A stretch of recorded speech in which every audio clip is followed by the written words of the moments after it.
how can I create a community that contributes? How can I create something greater than self? How can I use my particular intelligence, whether that's a God-given or spirit-given or just born with good genetics? I don't care how people call it. These very walkable neighborhoods are incredibly desirable, especially to the young people who need and crave connection with each other. When you talk about the capacity to do 3D printing with the hemp concrete, that allows you to work within the lines of nature, because again, you're starting from an opposite point of view. And I think that is part of what's so valuable to me about this, is the start from the opposite point of view.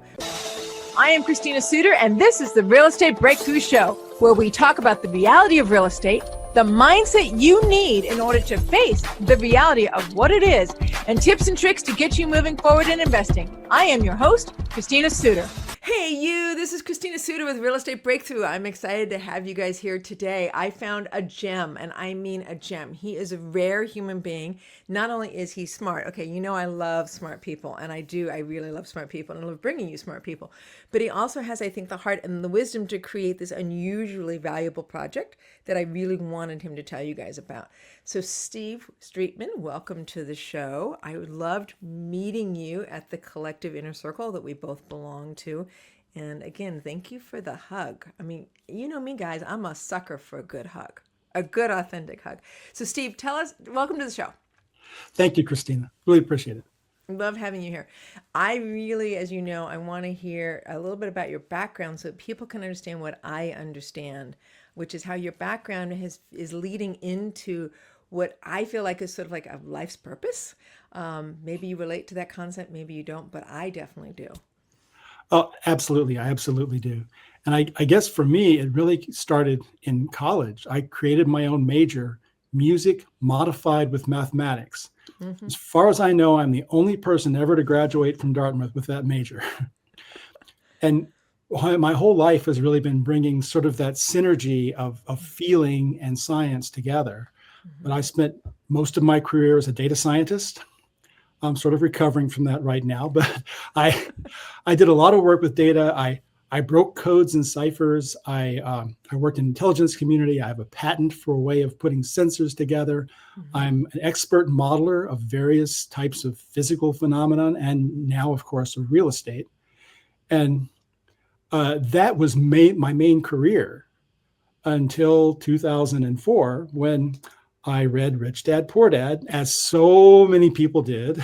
As we will, yeah, so many of us did, yes. And I thought, oh my gosh, I'm trading hours for money. Why am I doing this? I started investing in real estate 2 months later. I transitioned from my own company to at least a consulting company 3 years later. The only reason it took me 3 years was to get a facility security clearance was a nightmare. And I kept working through all that. And in 2011, I read another Rich Dad book, and there was a chapter about real estate exchange. And I was so excited about it. I didn't even go on to the next chapter. I went right to the links. I signed up for the National Council of Exchangers conference. I went and got their training and became an equity marketing specialist. And so this is a group of people who trade properties. Very, very creative deal making. In 2017, then, I was offered cryptocurrency for real estate. So I naturally asked, what's cryptocurrency? Right, what is this? Ended up doing the deal. It was kind of an interesting structure. I had to create the closing process because no title company knew how to close a real estate deal. Got very interested in those synergies, which kind of brought my whole code breaking cryptography background back around with my real estate development background. And I ended up writing a book 4 years ago called Cryptocurrency and Real Estate. And I'm working on a second edition because a couple of things have happened in cryptocurrency since 2021. But that got me talking and speaking with all kinds of people. And I found some really fascinating real estate technologies like 3D printing with a hemp adobe. And I got interested in building communities. And then people were, well, here's another technology and here's another technology. And this has kind of all evolved into building a whole town outside of Austin, Texas, which is something we'll talk a little more about. Yeah. But it's as if I was meant for this, right? Because I am a modeler and an integrator. That's what my patents are about. And to do this town, I have to be able to understand and integrate a wide variety of both technical capabilities and also human capabilities in terms of governance and education and wellness and all the kinds of things that you want in your city.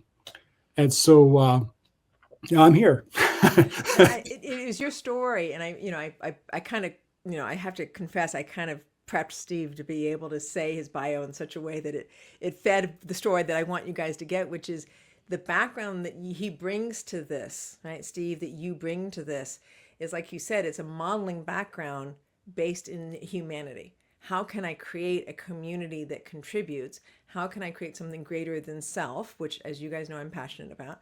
How can I use my particular intelligence, whether that's a God-given or spirit-given or just born with good genetics, I don't care how people call it, but use that gift to maximize a return on the planet called, let me build this regenerative community. And not, how do I put it, not shying away from your gifts, but doubling down on them, right? And the regenerative community and the cryptocurrency for real estate, to me, is a doubling down on your gifts and being willing to own those. Well, it is, and it's bringing in skill sets from outside the area. I mean, who knew cryptocurrency would have anything to do with real estate, right? Who knew that data modeling actually would be a big thing with real estate? But it's helped me with underwriting. It's helped me with understanding how real estate works and with financial modeling and all those sorts of things that you really have to do large projects. So, I've modeled everything from nuclear explosions to plant genetics to real estate. And so, I'm not at all shy about applying modeling to new projects. Tell us more about that being said, tell us more about the regenerative community, because that was exciting to me to hear you talk about, because you can model it on so many layers, so many levels of it. Like for me, I'm putting together a deal right now, and I just had a friend of mine cross-check the deal. He's like, "You're missing this whole layer of existence." I'm like, "Oh crap, he's right. I'm completely in the perspective, in the marketing place for the investors. We're completely missing this whole layer of data." Duh. Right? But the modeling for being able to understand the regenerative community, I think, was fascinating. So tell us about it, and tell us about your thoughts on how you're creating this. Sure. So the community is called Jevity, spelled with a J. So it's Jevity. It's going to be outside of the Austin, Texas metro. So it's in the metro area, but outside the actual cities. It's intended to be maybe 2,300 acres, maybe 15,000 people, and to have its own power, water, sewer, recycling, food, grown both indoors and outdoors. We're doing our own construction with locally sourced materials, having our own manufacturing, our own data. The idea is to have a town that is as self-sufficient as possible for most of its basic goods. And with modern technologies, especially like 3D printing, there's so many things that you can create one-offs of instead of having to have huge factories. Instead of building a factory to build 1 million toasters, right? We can have a factory that'll build one toaster at a time whenever we need it, and build 1 million other things besides toasters. So the economy of scale is types of numbers of goods as opposed to numbers of one particular good. I think, go ahead. Okay.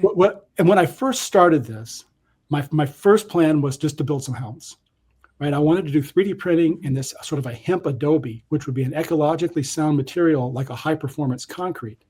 I was really excited about that.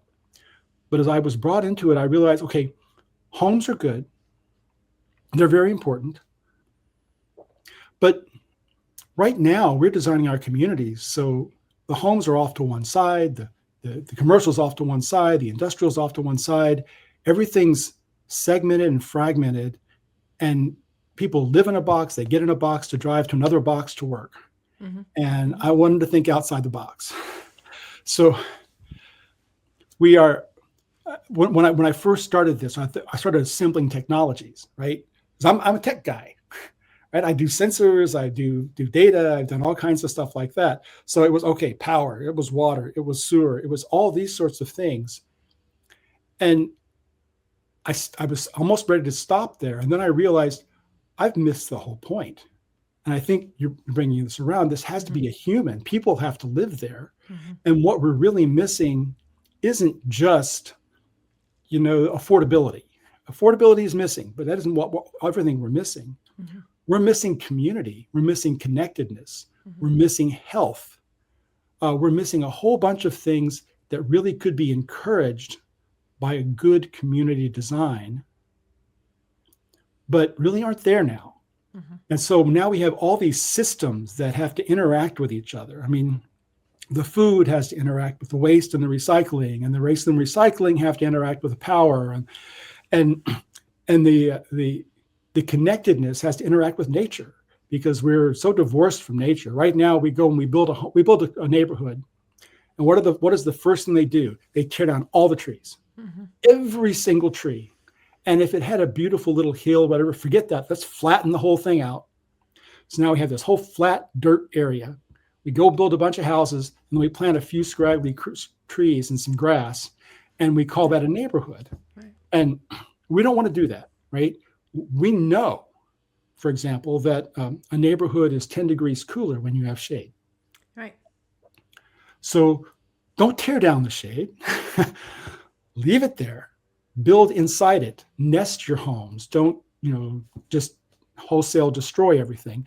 It's a little bit cheaper. It's a little bit faster to do that. But only if your result that you intend is a box with nothing around it.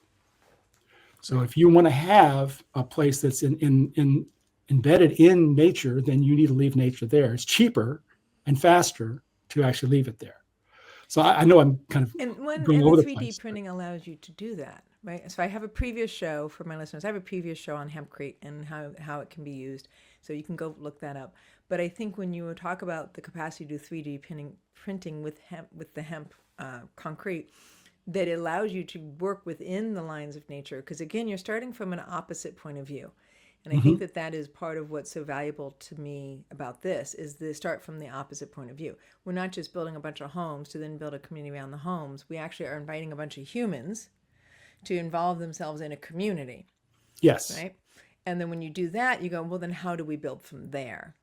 Right? And then the hempcrete allows you to do that personalization or that individualization of the homes inside of the existing environment. Absolutely. Well, and right now, we design our communities so that to get anywhere, to do anything, you have to get in your car. We intend to have the center of our community be completely walkable with the cars around the outside. So there will be a sort of a little denser area that is completely walkable. You can walk to the grocery store. You can walk to the park. You can walk to the stores. You can walk to the gym. You can walk to everything. And everything that we've seen, from the small European towns that people love to even the newest developments that are out there, they will make high rises where there's apartments above and retail below. And these very walkable neighborhoods are incredibly desirable, especially to the young people who need and crave connection with each other. You want to have a community where if you go out and walk, you'll run into other people. And you'll be able to say hi and be able to talk and be able to meet, be able to sit down and have a coffee or whatever you want to do. That kind of serendipitous connection that happens in communities, that's how you really build community. And so we want to make sure that we set up the right conditions for that to happen. We can't make it happen, but we can set up the conditions for people to build their own community. And so when you start from that side, tell me more about, like, how does food work inside the community? How does, small businesses work inside the community? So food, we plan to build indoor growing, controlled environment agriculture, or vertical farms, or whatever you want to call it. There's a number of different techniques inside there to grow crops that can be sequenced so that you always have something ripe every week. Okay. And then we'll be able to grow things that are not climate specific to Austin indoors. So we can get a wide variety of foodstuffs, which isn't true of most controlled environment agriculture right now. They all grow lettuce. I mean, I like lettuce, but it's only one food. We'll have separate farms where we'll have regenerative farming, things like silvopasture, where you may have fruit trees and herd animals. You may have chicken coops that move around and help rejuvenate the soil, Yes. grow crops, all kinds of things. So Natural, we're looking at natural that. fertilizer. Yeah, absolutely. And so those are the kinds of farming. But the thing is, farming is not the only thing. Mhm. You can do that, and you can build a lot of really good things with the farming. But you have to have the food processing still be good. And if you have small farms, most of the processors won't even talk to you. Okay. They only talk to huge, massive farms. So we have to handle the food processing, and we have to handle the whole distribution network. But we don't need to make a global or even a national distribution network. We grow plenty of food. We can distribute it in Austin, Mhm. in nearby communities. So we can provide healthy food, not just to us, but to nearby neighbors. And it's the transportation costs are almost nothing, right? Because it's local. The packaging costs are much less because we don't have to package it to be transported across the globe. Mhm. The food will be fast, healthier, and fresher. Mhm. We will be essentially organic everywhere. So all that kind of stuff works really well. And it gives a lot of opportunity for small business people to come in and say, well, I want to be a jam and jelly maker. Mhm. I want to dehydrate fruits. Mhm. I want to do flour. I want to, there's a lot of ways of doing micro factories to process this food in a much healthier way than our huge processors do, without all the horrible chemical additives that people are doing, Mhm. and then actually distribute it locally. We think we'll improve not just our community, but all the surrounding communities with healthier foods. Yeah, I think people have you probably know this data better than I do, but I think people have missed. I think it used to be 40% of the nation used to farm in order to feed 100% of the nation, and now I think it's like 2% or 3%. 2 or 3, yeah. That now farms in order to feed our entire nation because of our capacity to grow foods intentionally, consciously, has excelled, right? Has accelerated. And so we actually don't need a lot of people growing the food. What we need is the micro industries. We need the food. So the food itself, we obviously need for a community like this, but the micro industries are what support the food, creates the jobs inside the Absolutely. community, because we're creating the raw goods for them to be able to use. And that's just a industry right there. Go ahead. And even going one step further, Mm-hmm. a lot of people don't know how to cook. They only know how to microwave. Teaching people how to cook, how to actually use these raw foods in ways that are tasty and benefit their bodies. That would be another piece of this. So, the food is a whole system, Mm-hmm. and we can't just address one piece of the system because all of it is connected it's all connected nationally and globally right now. We need to redo those connections as local connections. Mm-hmm. And it can be done. In fact, we have an incredible food consultant who has actually done this sort of work, everything really, literally from farm to table, the whole piece of that, to figure out how it all works. And she's just incredible. Name's Jennifer Waxman, who we work with. So we're really excited about being able to have the food grown here, and the food obviously provides jobs for the community as well. So there's jobs and small businesses, and it just all works synergistically.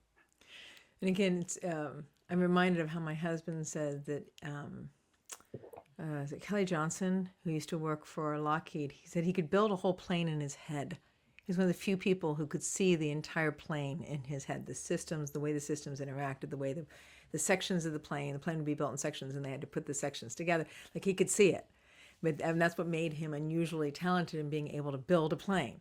I'm like, I can't see a whole plane in my head. I can't see a whole community in my head, right? I can't lay that mapping over it to make it integrated and work together. Well, and I'm not sure that I can either. Well, okay. But I don't have to. You've got me convinced. but I don't have to, right? Okay. So maybe I have sort of a 50,000 foot vision, Mm-hmm. and I can align the big pieces of it together. Mm-hmm. And then I know people who have more specifics down in some of the other pieces. Mm-hmm. And I can get down to a lower level just to make sure things work together. Mm-hmm. But at some point, this is not Steve Streetman's ideas, right? I mean, my ideas are in there, mm-hmm. but this will be Steve Streetman's ideas, and it will be Jennifer Waxman's ideas, and it Mm-hmm. will be Ian Comison's ideas, and it will be a bunch of people coming together, bringing their best efforts to build a community. And I'm more of a facilitator Mm-hmm. than a designer, in a sense. I kind of know what we need, and I can help find the people who do that, and I can help them talk to each other because I'm good at learning different domains. But ultimately, this will take a lot of people with different levels of expertise in different areas to make it all happen. And I recognize that I can't possibly know all of this. Mm-hmm. In fact, your listeners probably know that central planning never works. And I don't come into this with the arrogance that I think I can, except for me, right? I can essentially plan a town. No, I don't think that at all. I think that I can come in and I can maybe lay guardrails Mm-hmm. for the community Mm-hmm. and help encourage people to work together and help them find common language, and then help them express their own ideas in ways that are beneficial for the community. And then at some point, I just kind of step out of the way and let it keep building. Yeah. Yeah. I love it. I love it. I really, like I said, since the moment you described to me your vision, I really have been excited about it. And I love that you're creating that. You also are doing something kind of fun in that you're including your tokenization with that. So let's talk a little bit about tokenizing real estate. Let's at least give like a primer course on tokenizing real estate, what that means, because not all of us know what it means. And then how is that integrating into your project? Well, let me first start with a why. Okay, please. I love whys. And when I'm building this town, what I often see is you'll see gated communities, which only the rich live in. And you'll see other communities where people are, say, who are baristas, can't afford to live anywhere close. Yeah. So I am committed from the very first that anybody who works in Jevity can afford to live in Jevity. And so part of what I wanted to do was figure out, well, how can I make that happen? Mm-hmm. And obviously, I'm very interested in tokenization and real estate. And it turns out we believe we can do affordable housing through fractional ownership. And so this is how this ties back into tokenization. Mm-hmm. So we intend to tokenize the entire community, all the properties individually. So what this means is we'll create a cryptocurrency token that, say, represents this house. And maybe there's 1,000 tokens for the house. And those 1,000 tokens can be owned by different people. They could be owned by investors. They could be owned by the people who live in the house. It's a variety of ownership. And I won't go deep into detail because there's all kinds of securities issues and there's all kinds of legal issues and there's all kinds of stuff. We've got it worked out. but there is a lot of things we have to do to be compliant. But ultimately, the people who live in our community can own pieces of everything if they want. Mm-hmm. They can own part of the retail stores that are downtown. They can own part of the infrastructure, the power, the water, the recycling. They can own part of the community buildings. They can own their houses, parts of their houses. And let's face it, right now, if you have a mortgage, you only own part of your house today. That's what I was about to say. Exactly. You only own 20% of your house today, and you have an 80% mortgage. Exactly. Right.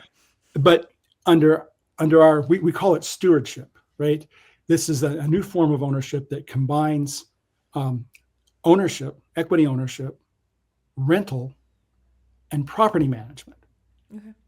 And so by putting all that together, we believe that we can have everyone in the community have an ownership piece of where they live. It might be a very small ownership piece because maybe they're not very well off, but it's small and growing. Mm-hmm. And not only growing in terms of the percentage that they own, but growing in terms of the value of what they own as the value of the community grows. So mm-hmm. everyone participates in the increase in the value of the community. And we think it's really important. People who own they feel more in control, they feel happier, they are more responsible. And so frankly, the whole community benefits from all of this. So So what actually is tokenization in this case? I'll kind of back off Okay, that, go for it. and, Yep. and I'll talk to you in a moment. No, I love the why, and we'll go into pride of ownership a little bit later if we have time. Yeah. But let's talk about tokenization. So tokenization, we're creating a cryptocurrency because you have one person or a couple of people taking care of the property, and you have other people owning it. It ends up being a security. Okay. So I'm not sure how many of your listeners do syndications, but a syndication right now only a portion is very similar to a tokenization. So you want to pool investors' funds, say, to buy an apartment building, right? You have to follow the securities laws, and typically, you can only offer that ownership to accredited investors. However, after a lockup period, after you've done your first raise, you actually are legally allowed to sell those tokens to anyone, whether they're accredited or not. So again, there's lots of rules to follow. I'm simplifying this for here. We want to get all the properties in that situation where they've had the initial raise, maybe it's accredited investors, we held them for a year, whatever the lockup period is, and they all end up on a secondary market where anybody can own them. If we do that, now we can do affordable housing. We can have the average investor be able to own $100 worth of a skyscraper or of a hotel or an apartment complex. So this actually ends up being very complicated in terms of how to provide that. But we intended to do this for Jevity, and Jevity is a huge project. I mean, we're looking for $500 million in investment for Jevity. Wow. Okay. So we've been trying to find ways to do pieces of what we want to do in Jevity, to do proofs of concept, to do prototypes, so that we can build assets and we can prove the concepts and then ultimately be able to do the whole town. One of these proofs of concept is tokenization. We were actually approached by someone who wanted to tokenize a large portfolio, and I was going to do it as a consulting contract or something, and then one of my partners looked at me and said, "This really should be a company." So we've built a company. It's called Grotto. It has an acronym, but I won't go into the acronym. But Grotto is going to tokenize, be a one-stop shop for digital ownership of real estate. Okay. So it's all kinds of tokenization, not just what I'm talking about here.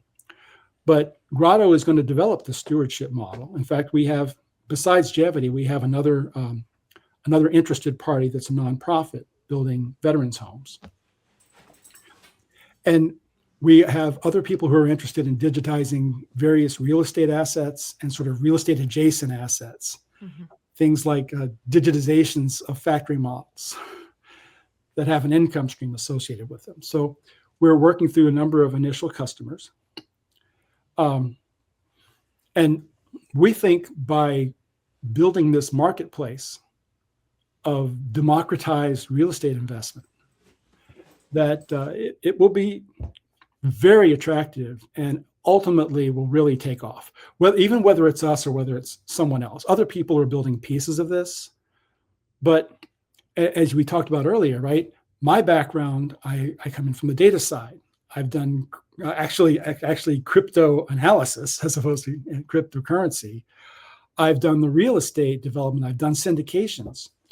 And so I have a unique view of this whole tokenization process. I think of it from a real estate investor, and I think of it from a real estate owner, whereas most of the people building the companies come at it as a crypto token development company. And so they miss a lot of the things that are really important to syndicators and a lot of the things that are really important to investors. But we're not going to miss that. We're bringing those things all together here. And that company, we launched it in August. so the ink isn't wet on anything. But, yeah. And we're actively doing a raise for the company to help build out some of the software, but we might end up just doing bootstrapping by bringing in customers and having the customers, pay for the leases. yeah.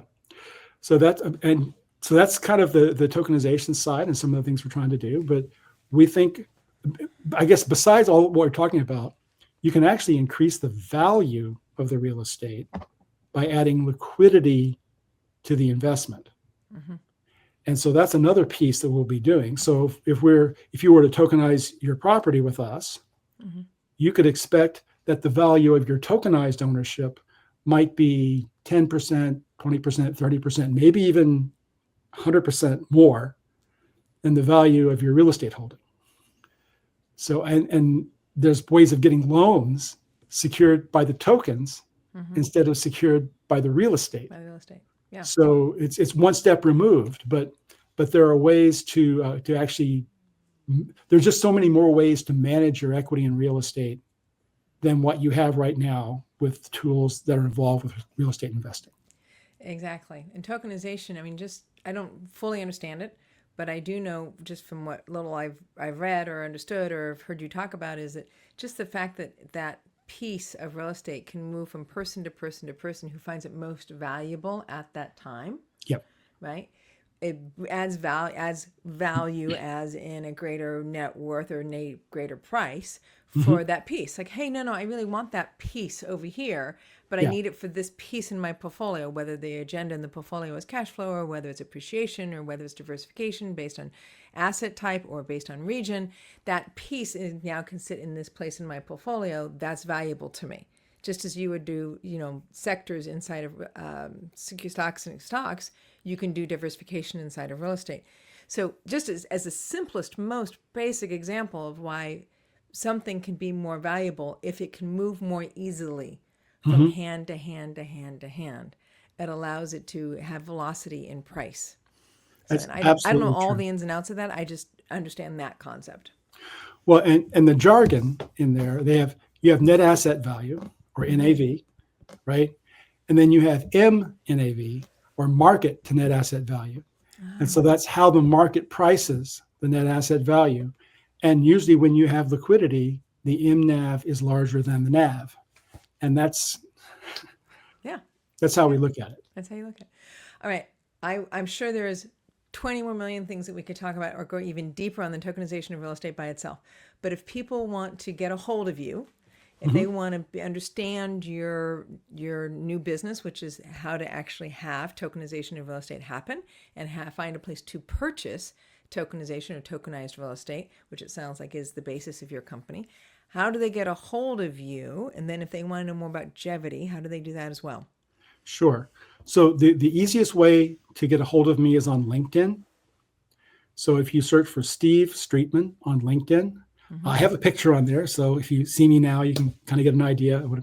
And you'll see in my bio. I mean, Grotto is in there, Jevity is in there, so you should be able to find me. We do have a website for Jevity, jevity.org. Okay. So jevity.org. And there's also ways to communicate with us there. You can get on our list, and once you get in there, we can communicate with you and get in touch with you. I do respond on LinkedIn quite a bit. Okay. And we do not yet have the website for Grotto, unfortunately. But there is an email address specifically for Grotto, which is grottotokens@gmail.com. Beautiful. So grottotokens@gmail.com.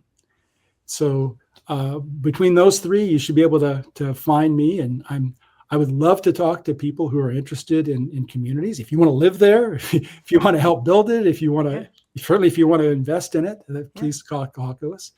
Similarly with Grotto, we are very interested in people who are looking to tokenize real estate. And we're also interested in people who may have a technology that supports that. And certainly, obviously, we're looking for funders for the company as well. So we have a wide net of people that we're looking for. That's perfect. And I love that you called each one of those out so that, if you heard yourself being drawn to this, there are at least 6 different ways to participate and play that Steve I don't know what defined for us, laid out for us. And so I really appreciate you, Steve, coming on the show, giving people an opportunity to understand your vision, where it is you're going, and why there's such value to building communities that are really based on human first, community second, and really being able to be regenerative, whether that's being more gentle on the earth or whether it's just simply belonging to a community which is, more focused on having a human experience. I love it. Well, you can tell I'm really shy about talking about it, but I really appreciate the opportunity to have the conversation with you and to be in front of your listeners. You got it. This is Christina Suter with Real Estate Breakthrough. Next show will be posted in 2 weeks. Make sure you look for us on YouTube, Instagram. We'll put our reels up there, Facebook as well. So we try to make this information available to you. But really, the YouTube channel refreshes every 2 weeks. You get a brand new YouTube. Christina Suter, see you in 2 weeks.